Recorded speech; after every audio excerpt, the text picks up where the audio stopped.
Seguimos con el doctor Sebastián López Peña. Hablamos recién de, en algunos casos, el colapso de la justicia por el crecimiento de denuncias, la concientización. Pero también le quería preguntar sobre la idea de la puerta giratoria, que trae también esta idea de colapso, ¿no? Que suele darse en algunos casos, por lo menos la interpretación es qué hacía esta persona libre que cometió un crimen. ¿Qué pasa con ese concepto? ¿Es así, digamos, no hay suficiente espacio físico ni potencial de la justicia para llevar adelante todos los casos y por eso terminan estas fallas sucediendo en la sociedad? En toda Hispanoamérica el número de sentencias o de resoluciones es muy inferior al número de denuncias. Esto es un fenómeno global del derecho penal que no es para consolarse en este dato, pero sí es para entender que no es un problema, si se quiere, particularizado nuestro o que ocurre en nuestra provincia. Uno trata de lograr con la menor cantidad de recursos posibles una mayor eficacia. Y eso se logra a través de las reformas procesales o de los códigos procesales o ahora con la implementación del expediente electrónico y de las etapas de oralidad en la mayor parte del proceso. A medida que uno va logrando esto, y hace muchos años que se trabaja, uno va logrando mayores resultados y esos mayores resultados implican mayor número de condenas y mayor número de internos privados de su libertad o de población carcelaria que a la postre nos arroja un dato que es estadístico, que es objetivo y que parece contradecir esta idea de la puerta giratoria. Ese dato es que la población carcelaria en los últimos 10, 12 años prácticamente se ha duplicado en la provincia de Córdoba, en un aumento que no se condice con el aumento de la población, ¿no? Claro. que ha sido mucho mayor a eso. Entonces uno ve esos números y parece contradecir el concepto de puerta giratoria. Hay una cuestión presupuestaria, si se quiere, en relación a la capacidad del Servicio Penitenciario de Córdoba, que siempre está en tensión con su capacidad real y las personas que aloja. Es un problema que es menor al que se ve en otras provincias. La provincia de Buenos Aires, por ejemplo, tiene un nivel de hacinamiento muy fuerte, que en Córdoba todavía no se ha llegado a eso, pero que sí, indudablemente provoca un problema serio y una solución que es costosa, ¿no?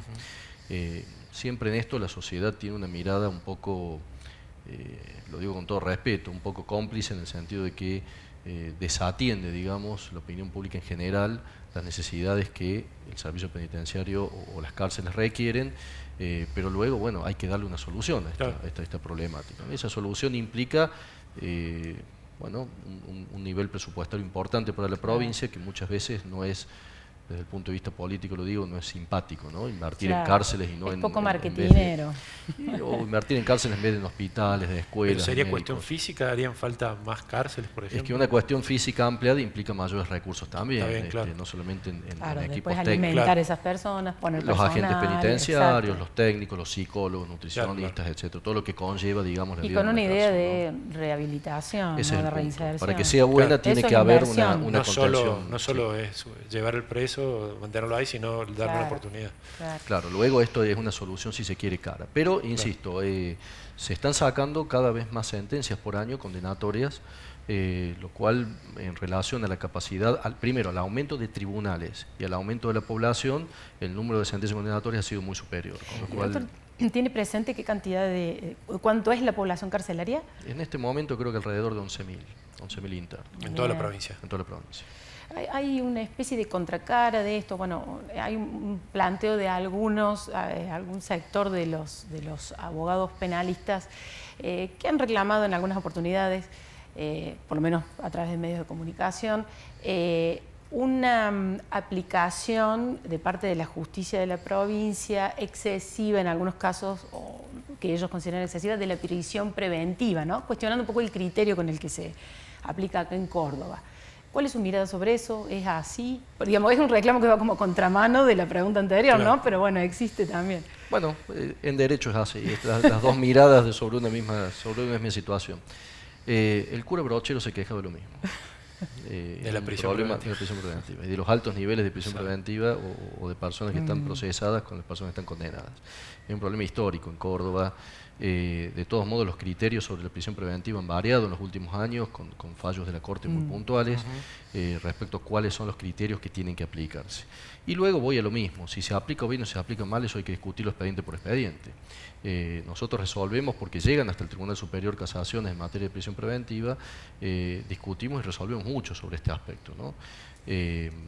Yo creo que hacer un análisis en general, uno puede decir que es mucho o es poco, pero si dice que es mucho la prisión preventiva y se aplica, bueno, debemos entonces hacer un listado de cuáles son las causas en que es mucho y por qué. Fíjense que el proceso penal en Córdoba es un proceso que es muy garantista, no en el sentido de garantista que comúnmente la población puede entender, los ciudadanos pueden entender. Medios. Claro, que garantista parece ser esto de puerta giratoria, ¿no? Esto de, no, garantista digo en el sentido de que se le da a la persona imputada muchísimas facultades, y esto es una derivación de los tratados internacionales a que nuestro país en la Constitución del 94 adhirió, y hay un fuerte respaldo a esto, sobre todo por la posibilidad de recurrir que tiene el imputado. El imputado tiene muchas posibilidades recursivas, lo tiene en la instrucción penal y lo tiene luego de condenado. Nosotros vemos que en las audiencias de debate en las cámaras del crimen, que es la segunda etapa del proceso, una vez que está culminada la instrucción, hay un índice de condenas muy alto, ¿no?, en relación a los sobreseimientos. Y yo creo que esto tiene que ver por la cantidad de recursos que previamente existieron. Es como que uno llega a esa instancia luego de haber agotado todas las vías. Mucha seguridad para fallar. Claro, digamos. Mucha seguridad que atenta contra la celeridad, ¿no? La seguridad y la celeridad son dos conceptos que están en pugna permanente. Quizás un poco el reclamo de la ciudadanía va en sentido contrario, sean más rápidos, pero para ser más rápidos tenemos que disminuir la capacidad recursiva para que los trámites vayan más rápido. Uno mediando estos dos conceptos ve que bueno, que estamos en un sistema que legalmente, y esto los jueces aplicamos la ley, no la creamos, nosotros entendemos que puede haber quizás mucha seguridad o mucha posibilidad recursiva, pero eso atenta contra la idea de que hay mucha prisión preventiva, porque si hay algo que el imputado puede hacer es cuestionar la prisión preventiva, incluso hasta el propio Tribunal Superior de Justicia va agotando distintas vías y lo va haciendo, con lo cual lo que no he visto son causas puntuales en donde uno diga, bueno, esta persona es innecesario, o este fiscal tiene un montón de gente que está innecesariamente presa. Uno normalmente tiende, en las causas que llegan hasta el Tribunal Superior es difícil, digamos, que se revoquen, pero porque vienen ya muy revisadas. Puede pasar, ¿no? Puede pasar. Pero en líneas generales no podría hacer esa aseveración. Le hago una pregunta más amplia en relación a la justicia. ¿Qué opinión tiene del concepto de lawfare, del que tanto se habla en Argentina en los últimos tiempos? ¿Del concepto? Del lawfare, de la guerra judicial de la que denuncian opositores. La persecución política. Nosotros tenemos un sistema de competencias muy claro, muy claro, que un poco impediría esto de poder elegir tribunales o de elegir materias para poder caer en uno o en otro tribunal.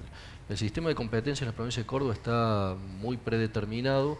Ahora incluso con el expediente electrónico son sorteos informáticos, está bastante cuidado. No veo que en la provincia de Córdoba este concepto se pueda hacer. Respecto al concepto sustancial, que tiene que ver con la posibilidad de elegir materias, digamos, o de aprobar. De persecución política. Sí. Bueno, la pregunta anterior era en sentido contrario. ¿Qué pasa que no pasa nada con este fuero? O que, no sé, yo no lo he visto en Córdoba. Mire, voy a recordar mis épocas de abogado litigante, ¿no? Nos podíamos quejar de muchas cosas menos de eso. Desde mi lugar, desde que estoy en el Tribunal Superior, van a ser 7 años en marzo, no he visto planteos de ese tipo. Quizás el planteo más parecido tiene que ver con esto que hablamos recién de la prisión preventiva, ¿no? Que por ahí sí estaban, si bien no lo dicen, pero uno advierte que estos planteos se dan con mayor fuerza en algún grupo de delitos determinados, ¿no? Un grupo de imputados o que trata alguna fiscalía de delitos complejos determinada, en donde esta crítica se ve más fuerte. Delitos sofisticados, gente de... Claro.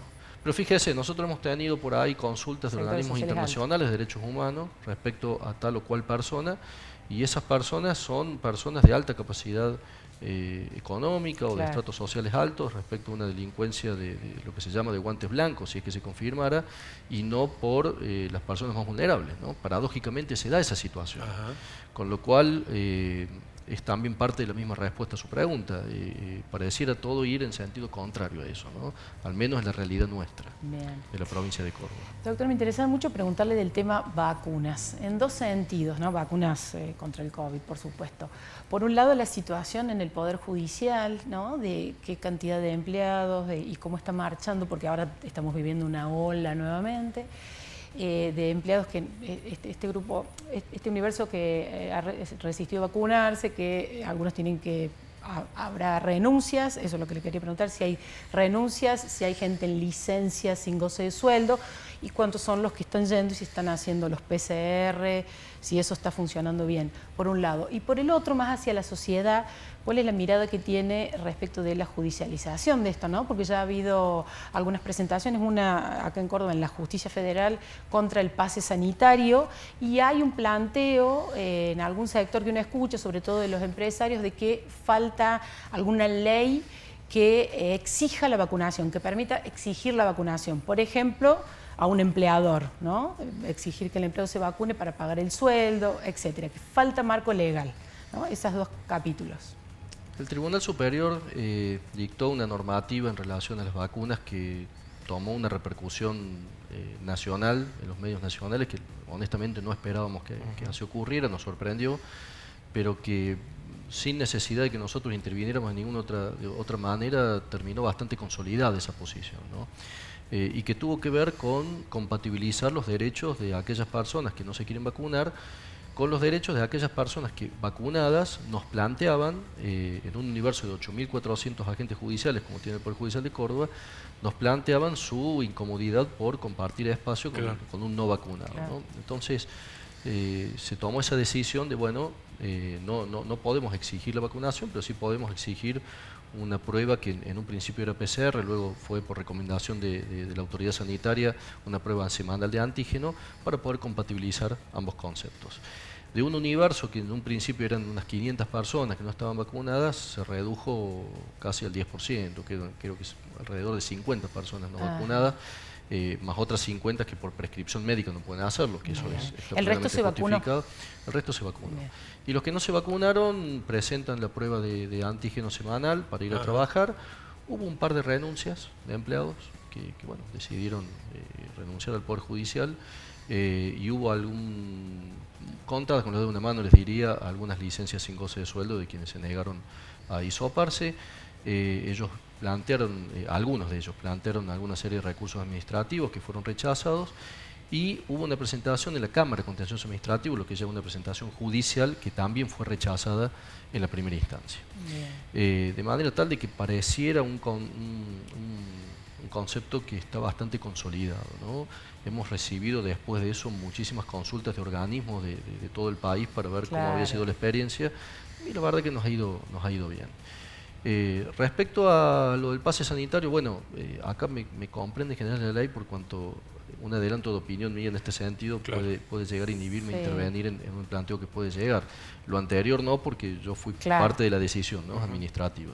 Pero hemos tenido, me parece a mí, un respaldo muy fuerte, no solamente de la opinión pública, porque en ese momento se lo hizo saber, sino también de los propios agentes judiciales. Había un pequeño grupo que organizadamente, bueno, protestaron y están en todo su derecho de hacerlo, y una enorme mayoría que callados consentían las políticas que se implementan. Pero en términos generales, pues se escucha mucho esto de sectores, no, es inconstitucional exigir a un empleado que para ingresar a trabajar se vacune, que obligarlo a que se licencie, y también el reclamo de que falta marco legal para exigir vacunar en distintos ámbitos.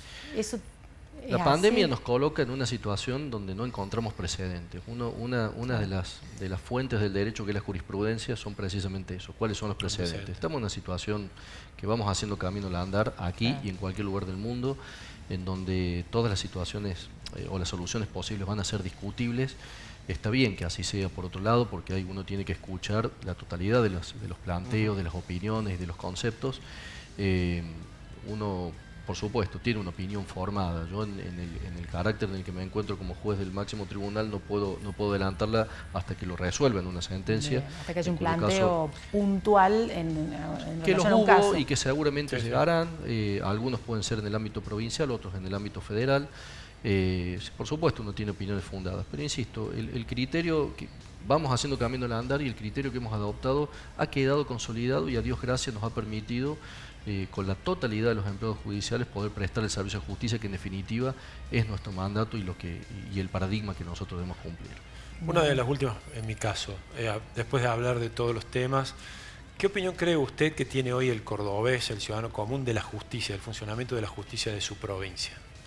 Yo creo que la opinión es mala, creo que la opinión es mala, creo que no es por donde empezamos esto hablando, ¿no? Sí creo que por ahí no diferencia, lo digo porque uno también, en la sociedad, cuando yo hablo con amigos, con gente conocida, con gente que totalmente ajena al mundo jurídico, personas, incluso personas leídas, ¿no? Personas a veces no distinguen, y está bien, no tienen por qué saber distinguir lo que es el Poder Judicial de Córdoba de lo que es el Poder Judicial de Comodoro Pi. Sigue volviendo al mismo ejemplo. De manera tal que el concepto negativo, que creo que el cordobés no es una excepción, lo es al concepto justicia, ¿no? Sin distinguir si estamos hablando de uno o de otro poder judicial. Pero al mismo tiempo uno ve, y lo hemos visto en el Poder Judicial de la provincia, en determinados programas que hubo, como por ejemplo los jueces en la escuela, o Vivenciando el Poder Judicial, que es un programa donde grupos de la ciudadanía concurren a tribunales a ver cómo se trabaja.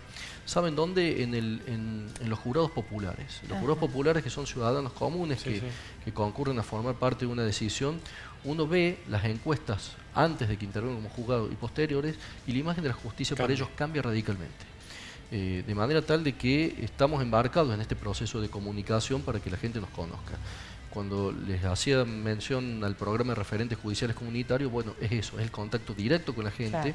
En los lugares chicos, en una comunidad chiquita, por ahí es más fácil. En las ciudades grandes, en los barrios, claro, para que la gente pueda ver de primera mano cuál es la actividad, porque cuando lo ha hecho en programas muy segmentados, la imagen ha variado y ha variado mucho. Entonces es de nuestro interés de que la gente se acerque y pueda desde nuestro lugar poder ver qué hacemos, porque estoy seguro que la imagen va a cambiar, por lo menos en cuanto al poder provincial, ¿no? Bien. Yo le hago la última, breve, porque me interesa conocer su opinión sobre estos casos que ha habido y uno piensa que pueden aumentar de justicia por mano propia, de alguna manera, de parte de los vecinos en relación a hechos, sobre todo robos, ¿no? Que en los últimos no han terminado en una muerte del delincuente, pero sí golpes, semi-linchamientos, digamos, colectivos.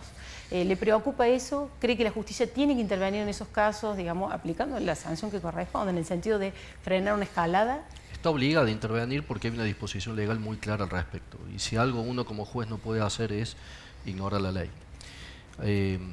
Miren, hay estudios de filosofía jurídica que estudian esta distinción entre el cumplimiento a rajatabla de la ley o apartarse de la ley en función de un fundamento justo, entre comillas, ¿no? Es decir, bueno, yo me tomo el atrevimiento o el derecho de no hacer caso a lo que la ley dice, pero lo hago por una causa justa y lo justifico por ello. Es el principio de la anarquía y es el principio del caos. El contrato social de la sociedad, en todo Estado de Derecho por lo menos, implica la sujeción a las leyes, y las leyes son claras al respecto. Uno lo entiende desde el punto de vista sociológico, uno también está en la calle, uno también ha sido víctima directa de delitos y de delitos a mano armada, fuertes, entonces me pongo en el lugar y uno puede entenderlo desde lo humano, pero también debe llamar desde su lugar a la cordura y a dejar que las instituciones funcionen. No necesariamente está este preconcepto de que la persona se va a ir libre, no es tan así, sobre todo en los casos de delitos a mano armada, que son los que generan este tipo de reacciones. No es así, y la provincia de Córdoba o el Poder Judicial de Córdoba ha dado muestras cabales que por ahí la ciudadanía no conoce, pero en este tipo de delitos hay condenas y hay condenas efectivas, y la duplicación de la población carcelaria en los últimos 10 años así lo demuestra, ¿no? Bien. Bueno, muchas gracias. Bueno, muchas gracias, doctor. Ha sido muy interesante. Al contrario, muchas gracias. Seguimos con más Voz y Voto.